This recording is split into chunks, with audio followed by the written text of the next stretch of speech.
हे दोस्तों, सोचिए एक व्यापारी के पास लाखों रुपए का माल पड़ा है, लेकिन बाजार में मंदी आ जाती है। ज्यादातर लोग इंतजार करेंगे कि कीमत बढ़े और फिर माल बेचेंगे। लेकिन एक समझदार व्यापारी शायद कम मुनाफे पर माल बेचकर अपना पैसा वापस कैश में ले आए, क्योंकि कारोबार में सिर्फ मुनाफा ही नहीं बल्कि कैश फ्लो भी बेहद महत्वपूर्ण होता है। यही सोच हमें भारत की पारंपरिक व्यापारिक संस्कृतियों को समझने का मौका देती है। अक्सर मारवाड़ी समुदाय के बारे में कहा जाता है कि व्यापार उनके खून में होता है, लेकिन असलियत इससे कहीं ज्यादा दिलचस्प है। किसी समुदाय के लोगों में जन्म से बिजनेस की क्षमता होना वैज्ञानिक तथ्य नहीं है। व्यापारिक सफलता के पीछे परिवार की परंपरा, अनुभव, नेटवर्क, बचत की आदत, जोखिम को समझने की क्षमता और पीढ़ियों से सीखी गई कारोबारी समझ जैसे कई कारण हो सकते हैं। अब एक उदाहरण समझिए। मान लीजिए जोधपुर का एक कपड़ा व्यापारी रामनिवास है। यह कहानी एक काल्पनिक उदाहरण है, लेकिन इसमें इस्तेमाल की गई बिजनेस रणनीतियां वास्तविक व्यापारिक सिद्धांतों पर आधारित हैं। रामनिवास के गोदाम में बड़ी मात्रा में कपड़ा पड़ा है। बाजार में मांग कम है और उसे डर है कि अगर माल लंबे समय तक पड़ा रहा तो उसकी कीमत और गिर सकती है। उसके पिता उससे कहते हैं, माल गोदाम में पड़ा रहे और पैसा उसमें फंसा रहे तो कारोबार आगे कैसे बढ़ेगा। रामनिवास कुछ माल कम कीमत पर बेच देता है। उसे तुरंत बड़ा मुनाफा नहीं मिलता, बल्कि कुछ नुकसान भी होता है।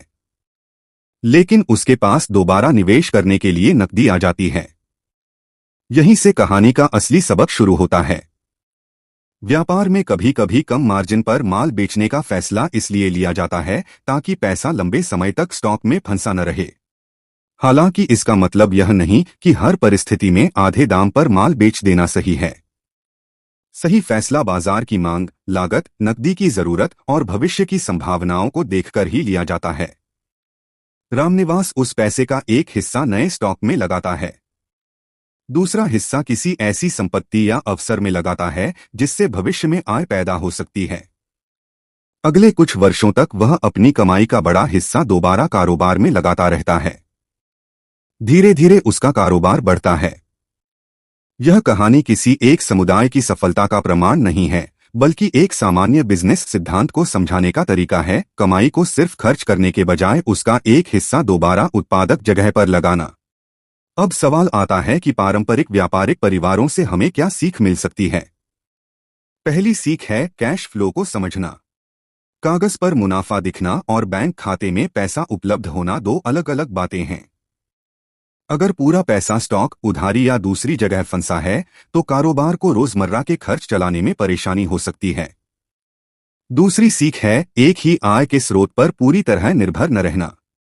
व्यापार के साथ निवेश, किराए की संपत्ति या अन्य वैध आय के स्रोत भविष्य में आर्थिक मजबूती दे सकते हैं। लेकिन हर निवेश में जोखिम होता है, इसलिए बिना समझे पैसा लगाना सही रणनीति नहीं है। तीसरी सीख है खरीदारी और लागत पर नियंत्रण। बिजनेस में कम कीमत पर खरीदना और बेहतर शर्तों पर सौदा करना सीधे मुनाफे को प्रभावित कर सकता है। लेकिन अच्छी नेगोशिएशन का मतलब किसी दूसरे पक्ष का नुकसान करना नहीं, बल्कि दोनों पक्षों के लिए उचित सौदा करना है।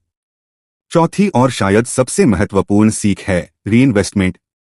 अगर किसी व्यवसाय से हर साल कुछ मुनाफा आता है और उसका पूरा पैसा केवल जीवन शैली बढ़ाने में खर्च कर दिया जाता है तो संपत्ति बनाने की गति सीमित रह सकती है। इसके विपरीत मुनाफे का कुछ हिस्सा दोबारा कारोबार या उत्पादक संपत्तियों में लगाने से समय के साथ पूंजी बढ़ सकती है। पांचवीं सीख है एसेट्स और देनदारियों के बीच अंतर समझना। महंगी कार या महंगा फोन आपको अमीर दिखा सकता है, लेकिन जरूरी नहीं कि वह आपकी आय बढ़ाए। दूसरी तरफ कोई व्यवसाय, किराए वाली संपत्ति या अन्य उत्पादक निवेश भविष्य में आय पैदा कर सकता है।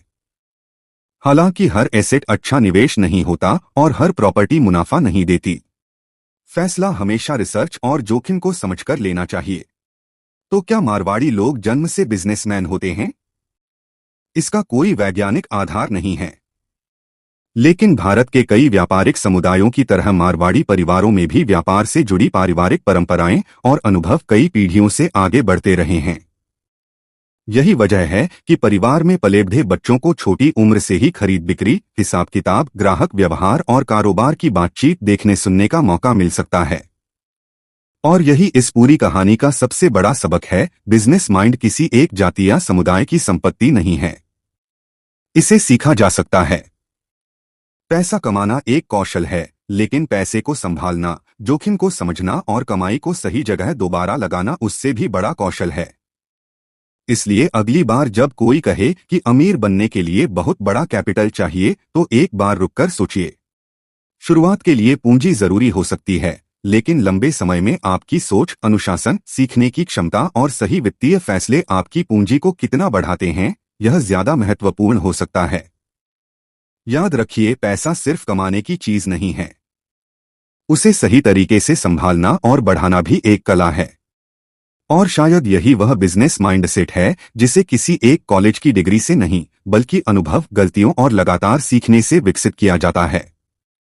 अगर आपको यह कहानी और इसके बिजनेस सबक पसंद आए हों तो वीडियो को लाइक करें, चैनल को सब्सक्राइब करें और इसे उस व्यक्ति के साथ जरूर शेयर करें जो अपना बिजनेस शुरू करना चाहता है।